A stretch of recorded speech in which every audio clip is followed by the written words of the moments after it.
nation that unfolded over millions of years, but once it began, it could not be stopped. You think the world would end in fire, explosions, noise, collapse. But that's not how it almost happened. It happened quietly. Green. Imagine waking up one morning and the air feels different, thicker, sharper. Every breath scratches your lungs just a little more than it should. The sky looks the same, the ground feels the same, but something invisible has turned against you. Now here's the part no one tells you. Your ancestors lived through that. Hundreds of millions of years ago, this planet was not dying from a lack of life, but from too much of it. The earth didn't burn. It bloomed. Plants, silent, unmoving, almost innocent, began to spread across the land like a slow invasion. At first, it looked like a miracle. Tiny green structures hugging the ground. Then taller still. Within what, in geological time, was the blink of an eye, the planet transformed. Forests rose where nothing had stood before. Roots clawed into bare rock. Leaves drank sunlight and exhaled something new into the atmosphere. Oxygen. Too much of it. What you're breathing right now, every inhale filling your chest, that balance didn't always exist. Back then, oxygen levels surged to heights your body today would struggle to survive. Wildfires could ignite from a single spark. Creatures that had evolved for a different world suddenly found themselves suffocating in abundance. It was a green apocalypse, and your ancestors were caught in it. Not humans, not even close. Creatures with fins, not feet. Bodies built for water, not land. They lived in a world that was stable, predictable, until it wasn't, until the very chemistry of existence began to shift around them. So what do you do when your entire world changes? When the water you depend on begins to betray you? When the air above becomes both opportunity and threat? Most died. That's the truth. But some didn't. Some adapted in ways so strange, so improbable, that if you saw them today, you might not even recognize them as part of your story. They grew stronger bones, developed primitive lungs, fins that could press, push, almost like hands. They didn't just survive the green apocalypse. They used it. And every step you take today, every breath, every movement of your fingers, is a direct echo of that decision, of that moment when something in your ancient lineage refused to disappear. So the question isn't just what happened back then. The real question is, what was the secret that allowed them to outlast the end of their world? Long before you ever took your first breath, before mammals, before reptiles, before anything that even resembled a human face, two strangers walked across a landscape that no longer exists. They were not warriors, not survivors of the green apocalypse. They were something far quieter. Observers. In the early 19th century, when much of Earth's deep history was still wrapped in myth and guesswork, men like Roderick Murchison and Adam Sedgwick moved through the rugged terrains of Wales and the Welsh borders with a different kind of hunger. Not for food. Not for conquest. For time. They studied rocks the way a detective studies a crime scene. Every layer, every fracture, every fossil was a clue. Silent, buried, waiting. To most people, these stones were just that. Stones. But to them, they were pages. Pages of a story written hundreds of millions of years before the first human word was ever spoken. And as they traced those layers, step by step, hill by hill, they began to notice something strange. A pattern. A boundary between worlds. Below it, the earth told one story. Above it, another entirely. The fossils changed. The shapes shifted. The life recorded in stone seemed to undergo a transformation so dramatic it could not be ignored. It was as if the planet itself had turned a page. They would come to name this chapter the Devonian, not because they fully understood it, but because they knew it mattered. What they uncovered was not just a slice of time, it was a threshold, a moment when life stopped being confined to the oceans and began its slow, uncertain conquest of land. A moment when the rules changed. But to understand why that moment mattered, you need to see the world as it was, not as it is now. Because if you stood on Earth during the Devonian, you would not recognize it. The continents you know, Africa, South America, North America, did not exist in their current forms. They were fragments, pieces drifting across the surface of a restless planet, colliding, separating, reshaping the face of the world over spans of time so vast they defy intuition. There was Gondwana, a colossal landmass stretching across the southern hemisphere, ancient and immense.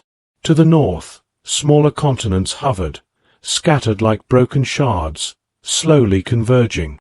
The oceans between them were wide, deep, and filled with life that had never seen the sky. The air itself felt different. If you could breathe it, you would notice it immediately, not just richer, but unfamiliar. The balance of gases was shifting, quietly but relentlessly, as something new began to take hold. On land, at first glance, there was almost nothing. No towering trees, no birds, no animals moving through grass. Just rock, bare, exposed, silent. But if you looked closer, if you knelt down and touched the ground, you would begin to see it. Thin green films clinging to surfaces. Primitive plants, no taller than your ankle, spreading across damp soil and stone. They had no flowers, no seeds, no leaves as you would recognize them. But they had one crucial advantage. They could live where nothing else could. They began at the edges, riverbanks, coastlines, places where water and land blurred together. And from there, they advanced. Slowly, patiently, relentlessly, each one pulling carbon dioxide from the air, each one releasing oxygen. At first, it made little difference. The world was vast, and these organisms were small. But they did not remain small. Over time, they evolved. Stems grew thicker, structures more complex. Systems for transporting water developed.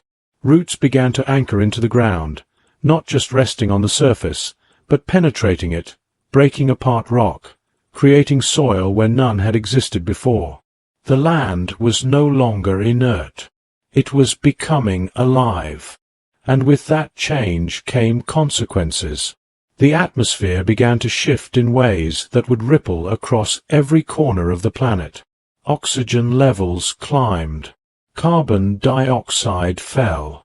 The climate itself began to respond, cooling in some regions, destabilizing in others.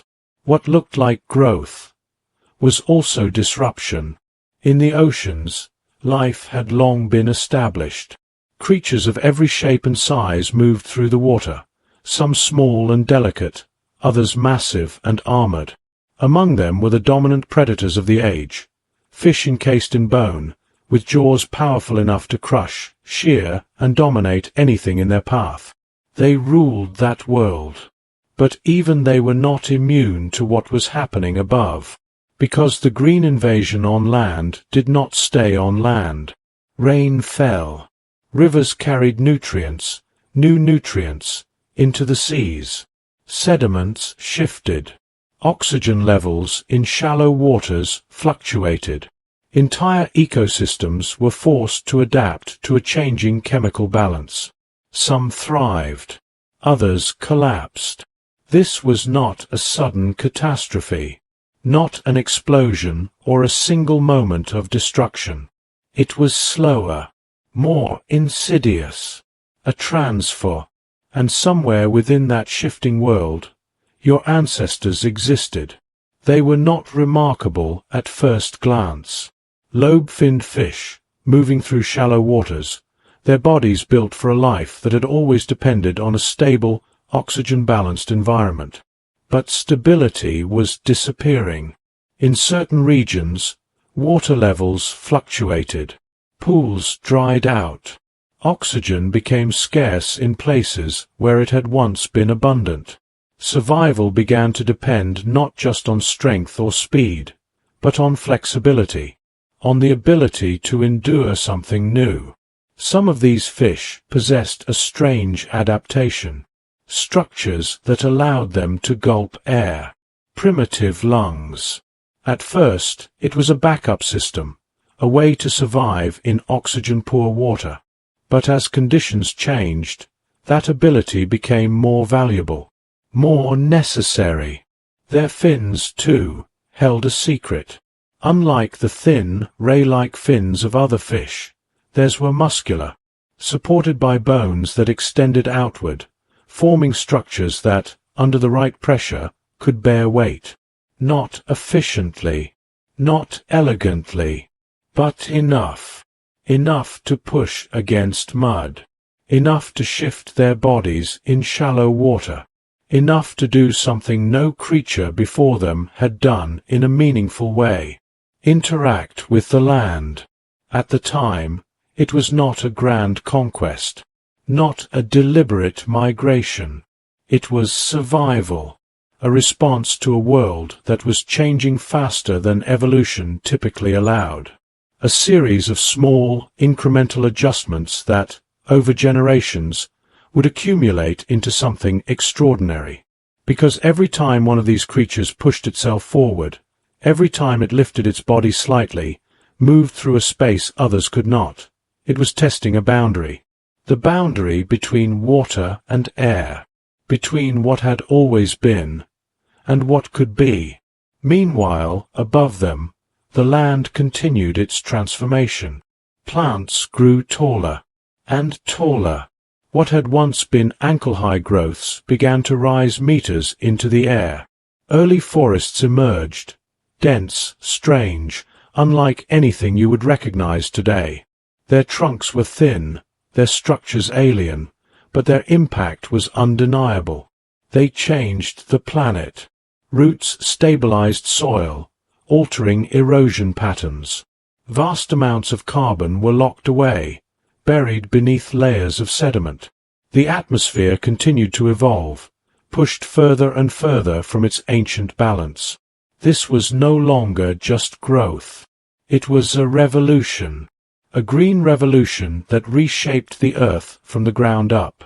And yet, from space, from a distance, it might have looked peaceful. A planet becoming more vibrant, more alive. But within that beauty was pressure. Within that abundance was danger. Because every gain in oxygen, every shift in climate, every new forest spreading across the land created ripple effects, forcing life to adapt, relocate, or vanish. Extinction was not an event. It was a constant, a background process, always running, always selecting. And survival, true survival, belonged only to those capable of change. The detectives of the 19th century could not have imagined the full weight of what they were uncovering. They saw the layers. They named the period. They recognized the transition. But the story hidden within those rocks, the story of a world remade by plants, of oceans destabilized, of creatures experimenting with limbs and lungs, that story would only emerge later, piece by piece, as more fossils were found, more connections drawn. Today, when you look at your own hand, when you flex your fingers or press your palm against a surface, you are engaging with a structure that began here, not in a human ancestor, not even in a land animal, but in a fish that lived in a world where the rules were changing, a fish that carried within its body the blueprint for something more, something that would only reveal its true potential under pressure. That is the origin of knowledge. Not just the discovery of rocks and fossils, but the realization that your existence is tied to a chain of events so fragile, so improbable, that it could have easily broken at any point. And the world stage on which it all unfolded was not stable, was not safe. It was a planet in transition, a system under stress, a place where life was forced, again and again, to confront the consequences of its own success.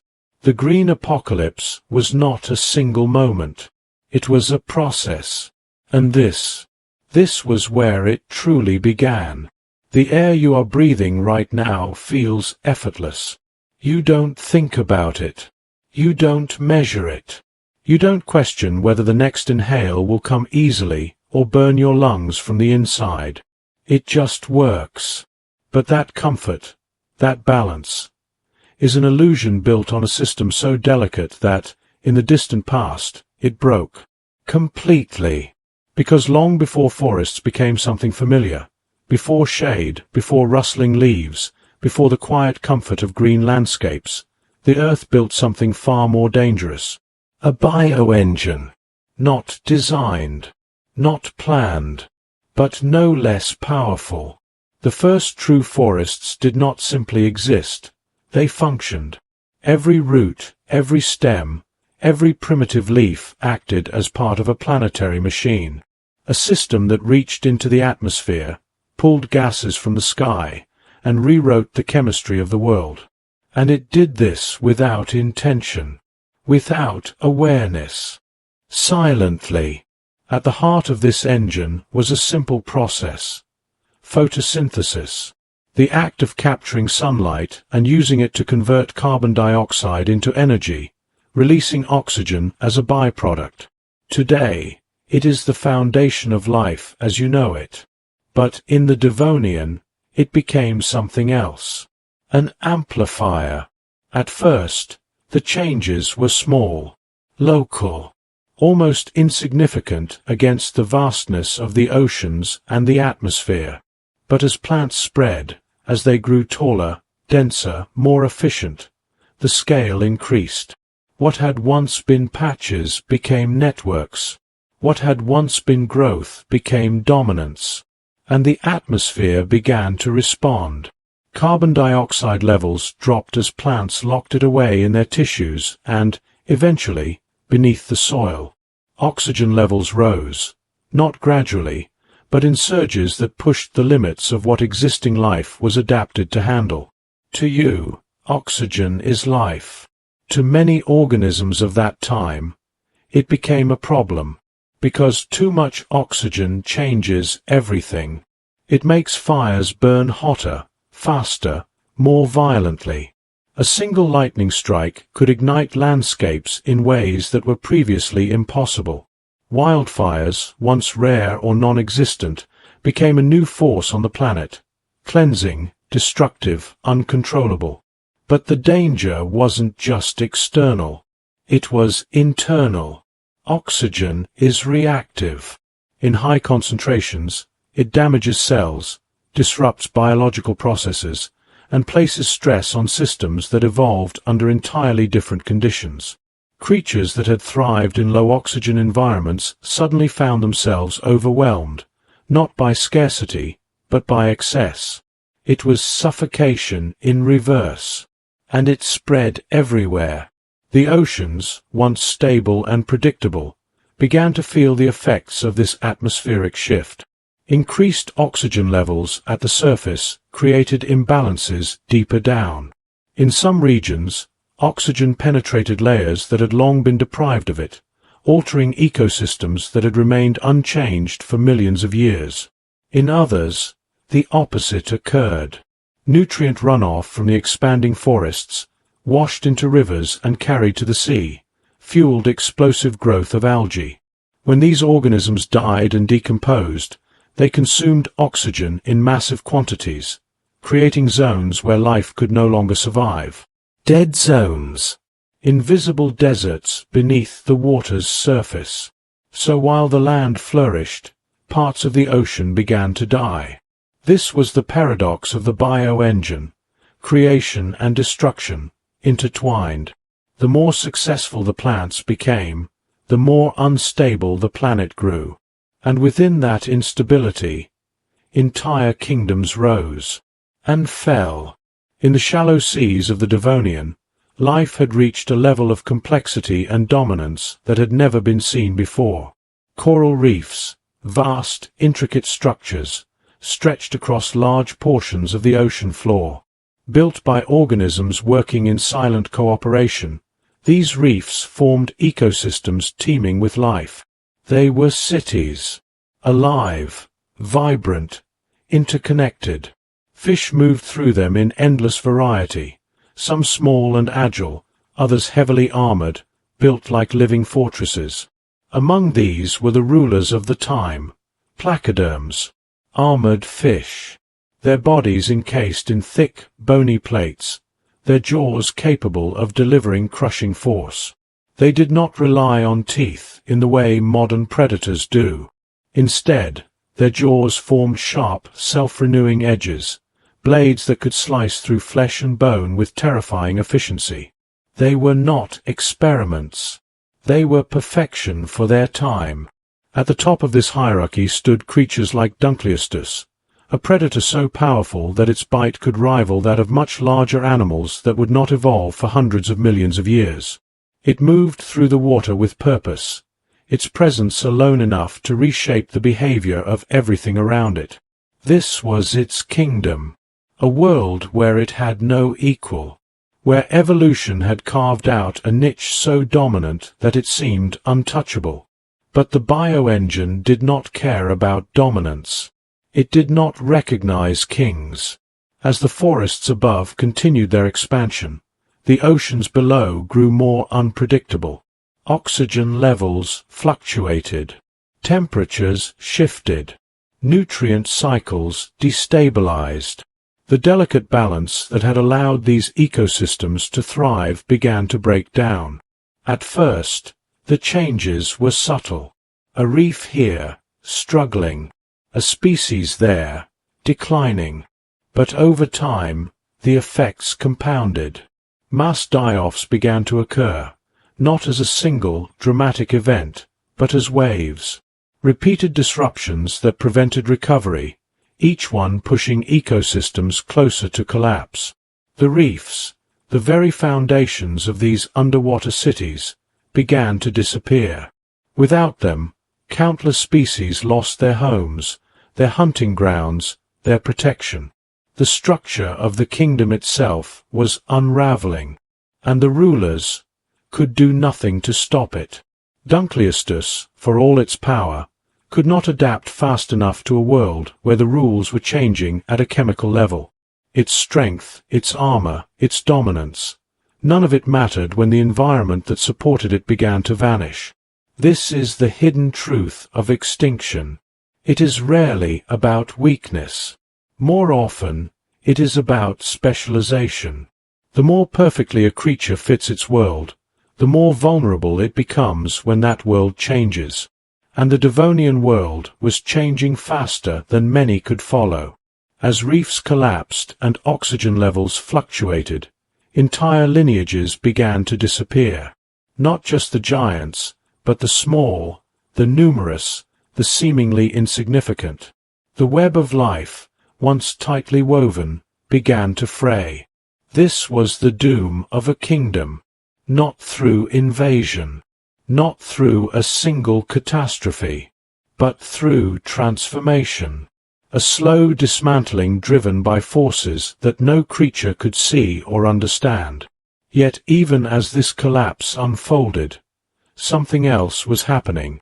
In the margins, in the places where the dominant species had less control, shallow waters, muddy edges, transitional zones between land and sea, life was experimenting, adapting. The very instability that doomed the great kingdoms created opportunities for those willing, or able, to change. The lobe-finned fish, with their primitive lungs and muscular fins, found themselves in environments where their unusual traits became advantages. In oxygen-poor waters, the ability to gulp air meant survival. In fluctuating habitats, The capacity to move through mud or across short distances of land opened new possibilities. They were not powerful. They were not dominant. But they were flexible. And flexibility, in a changing world, is everything. As generations passed, these traits became more refined. Bones strengthened. Movements became more controlled. What had once been awkward, occasional behaviors began to take on new significance. They were no longer just surviving the edges of their environment. They were beginning to use them, to exploit them, to step, however briefly, into a new domain, all while the old kingdoms crumbled behind them. This is the contrast at the heart of the Devonian. While the most advanced, most dominant forms of life struggled to maintain their place, simpler, more adaptable organisms began to carve out a future that did not depend on the stability of the oceans, a future that would, eventually, leave those oceans behind. But at this moment, that future was uncertain, precarious, balanced on a knife's edge between success and failure, because the same forces driving extinction were also driving innovation. The bioengine did not stop. Forests continued to grow, to spread, to alter the planet at a fundamental level. Oxygen levels would continue to fluctuate. Climate patterns would continue to shift. The pressures that had already dismantled entire ecosystems would persist. And not everything experimenting with change would survive. Many would fail. Many would vanish, leaving behind only fragments, fossils, impressions, hints of paths that could have been taken but weren't. But some would endure. Some would carry forward the adaptations that began in these unstable environments, refining them over time, passing them down through generations until they became something more than just survival mechanisms. They became the foundation for a new kind of life. Life that could exist beyond the water. Life that could breathe air, move across land, interact with a world that had, until then, been almost entirely untouched by animal life. And yet, even as this transition began, the shadow of the doomed kingdom remained. A reminder that dominance is temporary, that no matter how powerful a species becomes, it is always subject to the larger systems that govern the planet. Systems that can shift, that can break, that can transform a thriving world into something unrecognizable. The Devonian bioengine did not just create oxygen-rich air or vast forests. It created pressure. It forced life to confront a new reality, one where survival required more than strength or specialization. It required change.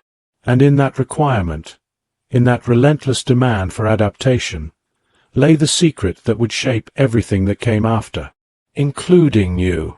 It did not begin as a conquest. There was no moment where a creature stood at the edge of the water, looked out across the land, and chose to leave. There was no decision, only pressure. The shallow waters of the late Devonian were no longer reliable. Pools that once stretched wide and deep began to shrink under shifting climates.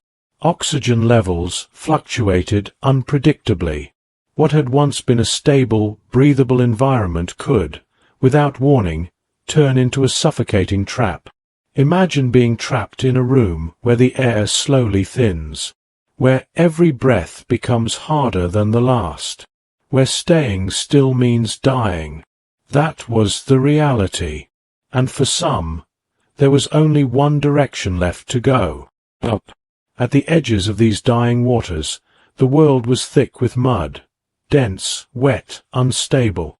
Not solid land as you know it, but a boundary zone, a place where water ended and something unfamiliar began. Most creatures avoided it. They had no reason not to. But a few touched it. Lobe-finned fish, already equipped with the strange advantages that had once seemed unnecessary, lungs capable of pulling oxygen directly from the air, fins supported by bones strong enough to press against surfaces, found themselves at a crossroads.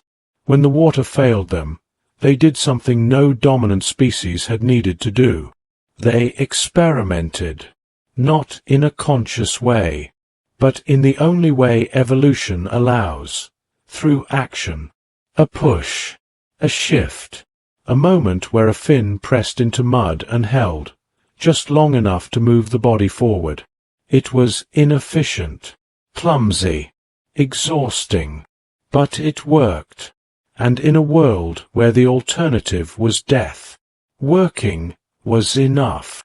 At first, these movements were short, temporary escapes from suffocating pools to nearby patches of water, a desperate crawl from one shrinking refuge to another. But each movement mattered, because every time a body lifted, every time weight pressed down on those primitive bones, something changed. Muscles adapted, structures strengthened. What had once been occasional behavior began to shape anatomy itself. The fins were no longer just fins. They were becoming something else. Something that could bear weight. Something that could push against gravity. The land, once irrelevant, was becoming a space of opportunity. But it was not welcoming. If you stood there, if you could see it as those early pioneers experienced it, you would not see a lush, green paradise. The forests, though expanding, were still strange and uneven. The ground was unstable, riddled with roots and soft sediments. The air, rich in oxygen, carried its own dangers, and there was no established ecosystem to support animal life. No food chains designed for land. No safe pathways. Just uncertainty. Every step onto that surface was a risk, a gamble. And yet, the pressure from below, from the failing waters, from the collapsing ecosystems, continued to push life upward. This was the great step. Not a single leap, but a series of countless, incremental movements. Generations of creatures inching closer to a new way of existence, driven not by ambition, but by necessity. Over time, those small changes accumulated. The skeletal structure of these fish began to shift in recognizable ways. The bones within their fins, once suited only for movement through water, aligned into patterns that would later define limbs. Joints formed. Support systems improved. They could lift themselves higher, move farther, stay longer, and with each improvement, the boundary between water and land became less absolute. Eventually, some of these creatures did more than just cross short distances. They stayed, not permanently at first, but long enough to begin interacting with the environment in new ways, to sense the air, to respond to the textures of the ground, to exist, however briefly, outside the world that had defined their ancestors for millions of years. This was not the rise of land animals as you know them, not yet, but it was the beginning, the first true breach. And once that boundary was crossed, it could never fully close again. Because evolution does not forget. Every successful adaptation becomes part of the lineage, carried forward, refined, expanded upon. The structures that allowed these early creatures to survive in unstable environments would, over time, become the foundation for entirely new forms of life. Life that could walk. Life that could breathe air as its primary source of oxygen. Life that could dominate a world that had once been inaccessible. But even as this transformation unfolded, the catastrophe deepened, because the same forces that drove life onto land were intensifying across the planet. The bioengine, those vast, expanding forests, continued to alter the atmosphere. Carbon dioxide levels dropped further. Global temperatures began to shift, leading to climatic instability on a scale that affected every ecosystem. The oceans, already stressed, reached a breaking point. Mass extinction events, plural, began to unfold. Not once, but multiple times. This is what makes the Devonian catastrophe so unusual. It did not strike as a single, devastating blow. It came in waves, each one disrupting life, preventing recovery, and setting the stage for the next. In some regions, oxygen levels in the oceans plummeted, creating vast anoxic zones where complex life could not survive. In others, temperature fluctuations pushed species beyond their limits. Coral reefs, already weakened, collapsed almost entirely, removing one of the most important structures in marine ecosystems. The result was a cascade. Species that depended on reefs vanished. Predators that relied on those species followed. The intricate web of life unraveled, thread by thread, and the great rulers of the seas, the armored placoderms, the dominant predators, began to disappear. Not because they were weak, but because their world no longer existed. This was the true nature of the catastrophe. It was not targeted. It did not select based on strength or size. It selected based on adaptability. And in that selection, entire lineages, once powerful, once dominant, were erased. The oceans, once filled with diversity and complexity, became quieter, less crowded, haunted by the absence of what had once been. But on land, something different was happening.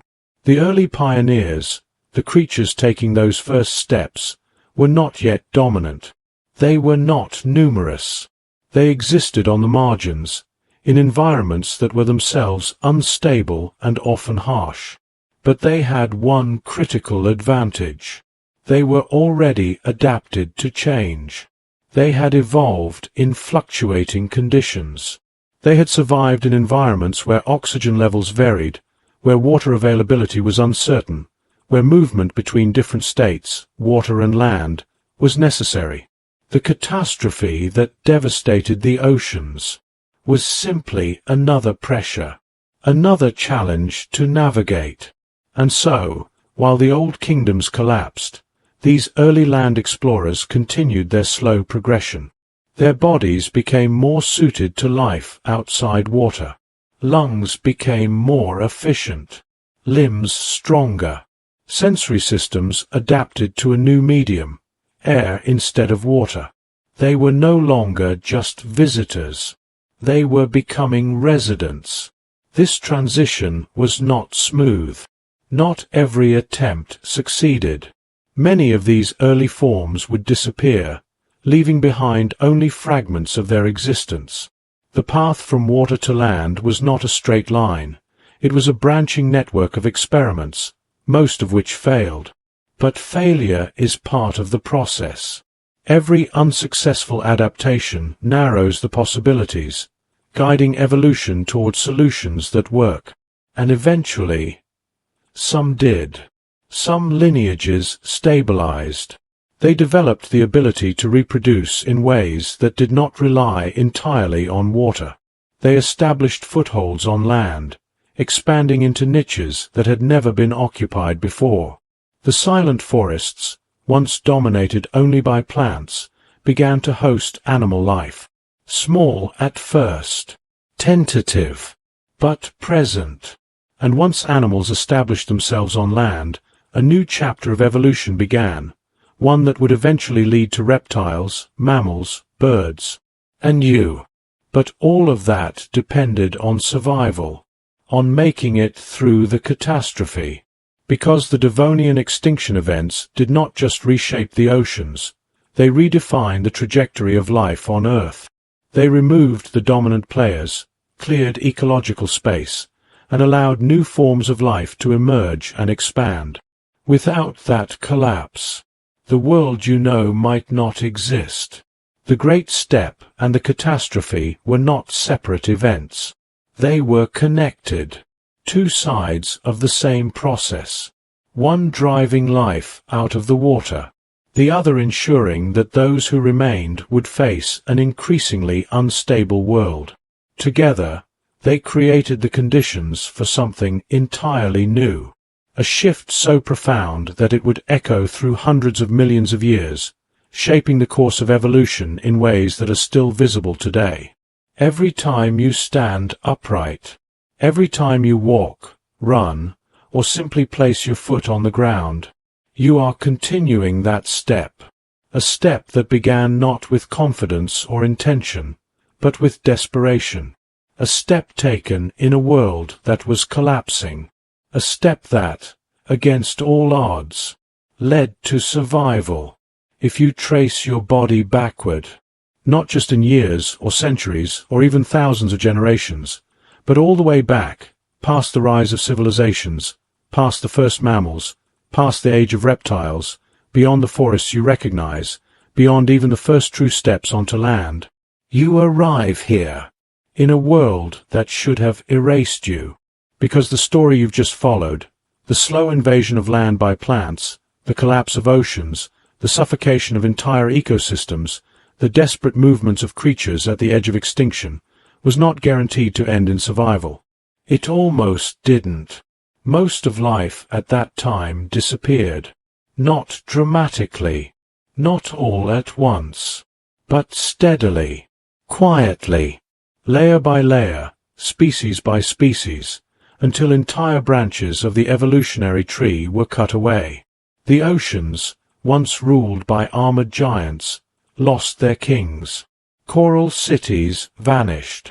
Food webs that had taken millions of years to build unraveled under pressures no organism could control. This is the part of history that rarely feels real, because when you look around today, life seems abundant, stable, enduring. But that is only because you are standing on the thin line of survivors.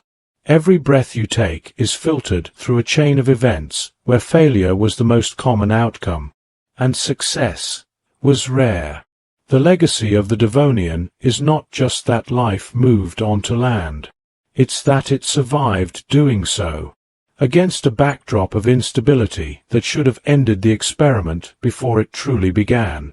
Because even after the first steps were taken, after fins began to resemble limbs, after lungs became more efficient, after creatures started to spend more time on land than in water, the world did not suddenly become safe. It remained hostile, unpredictable. The forests, now taller and denser, continued to reshape the atmosphere.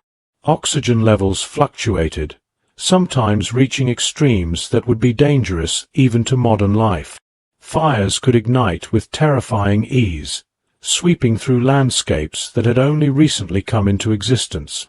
The climate continued to shift. Glaciations began to appear, ice advancing and retreating, altering sea levels, changing habitats, forcing life to adapt once again. There was no pause, no moment where evolution could rest and stabilize, only continuous pressure. And yet, life persisted, because something fundamental had changed. The transition from water to land did more than open a new environment. It created a new kind of resilience, a flexibility that allowed organisms to survive across a wider range of conditions. Lungs could function in varying oxygen levels.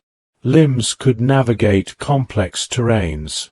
Sensory systems adapted to detect changes in air, light, and temperature in ways that had never been necessary before. This adaptability became the foundation for everything that followed.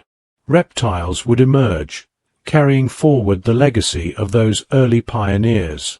They would refine the ability to live entirely on land, developing eggs that could survive without water, expanding into environments that had once been inaccessible.